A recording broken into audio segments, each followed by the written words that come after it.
Hey guys, I'm Anna, and today I'm going to show you how to fix Ethiopian Airlines mobile app not working.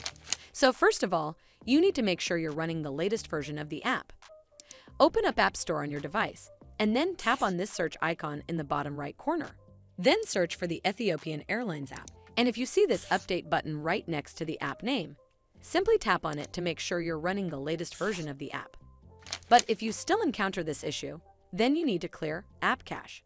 Go to your device settings and then scroll all the way down to General and tap on it. Then tap on iPhone Storage.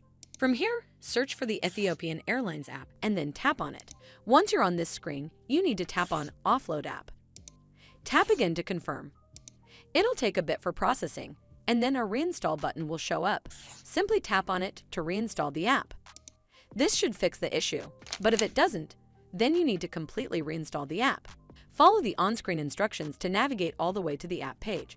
Once you're on this screen, tap on Delete App to uninstall the app from your device.